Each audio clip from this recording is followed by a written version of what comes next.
नमस्कार दोस्तों। देखिए मेरे साथ कुछ हुआ है ऐसा, मेरी चप्पल गई है टूट। मेरी चप्पल टूट गई है और देखो मैं भाभी के घर से जैसे ही निकली ना, मेरी चप्पल टूट गई थी। तो बस उसे पहन के ही टूटी हुई को मैं चल दी हूँ, क्योंकि शायद रास्ते में कोई ना कोई तो मिल ही जाता है जो चप्पल, क्योंकि अंकल जी बैठे रहते हैं जो चप्पल ठीक करते हैं। तो मैं बस टूटी हुई चप्पल पहन के ही निकल गई थी, इसी आस में कि शायद बाहर जाऊँगी तो शायद कोई ना कोई मिल ही जाएगा। तो बस इसी चक्कर में हम चल दिए हैं। रोड पर जाना था मुझे घर, क्योंकि शाम का टाइम था और टाइम भी ज़्यादा हो रहा था, जाकर खाना भी बनाना होता है। तो बस हम निकल गए घर से भाभी के। अब देखिए जा रहे थे हम रोड पे, मैं इधर से उधर देखती हुई जा रही थी कि कोई ना कोई तो मिलेगा ही जो चप्पल ठीक कर दे।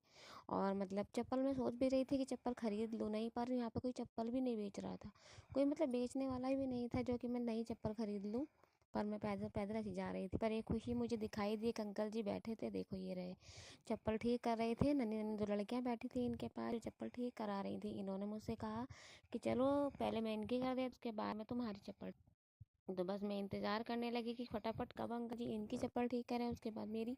और मेरी चप्पल का नंबर आ गया, वो मेरी चप्पल ठीक करने लगे। बस मेरी चप्पल सिल रहे थे, इतने में मतलब इंतज़ार कर रही थी, इन्होंने मेरी चप्पल में पट्टी लगाई और बस उसको सिल डाला। पर बोल रहे थे कि चप्पल दूसरी ले लेना, ये ज़्यादा दिन तक चलने वाली नहीं है। मैंने कहा अंकल जी बस फ़िलहाल अब तो आप कर ही दो, जिससे कि मैं घर पहुंच जाऊं, उसके बाद मैं दूसरी खरीद लूँगी। तो बस इसी चक्कर में अपने लगे रहे और मैं खड़ी रही, इंतज़ार करती रही। अंकल जी ने मेरी चप्पल बहुत अच्छे से सिल दी और देखिए इतनी अच्छी लग रही थी कि मतलब मजबूत हो गई थी, जैसे कि मैं दौड़ दौड़ के घर तक नहीं, इलाहाबाद तक घूमने चली जाऊं। पर फिर फ़िलहाल तो मुझे घर ही जाना था, इलाहाबाद नहीं जाना है, इसलिए बस मैं आ गई हूँ घर के पास।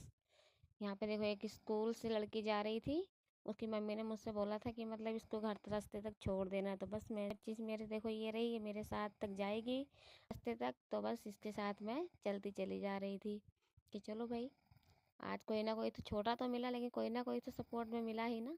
एक अच्छा सा छोटा सा दोस्त जो मिल गया मुझे रास्ते में सफ़र बनने के लिए। लेकिन देखो आगे जब मैंने देखा तो शौर्य जा रहा था स्कूल से, और देखो रास्ते में कर रहा था वो मस्ती, और मैं बस आगे आगे हम जा रहे थे। देखो कितनी मस्ती करते जा रहा था, छेड़खानी करते जा रहे थे दोनों के दोनों। मैं उसको वहाँ से डांट भी रही थी, मतलब कि ऐसा मत करो।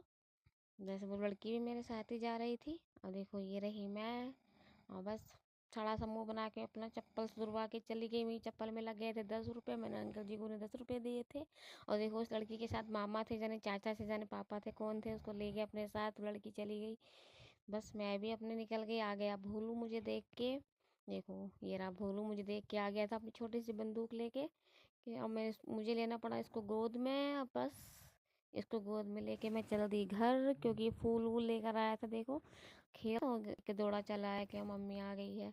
अब बस इसको लेकर अब बस अपने घर पर थोड़ा सा करेंगे आराम।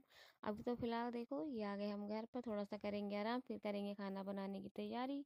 इसलिए दोस्तों आगे मिलेंगे आगे के ब्लॉग में, सपोर्ट कीजिए जल्दी जल्दी से बहुत सारा।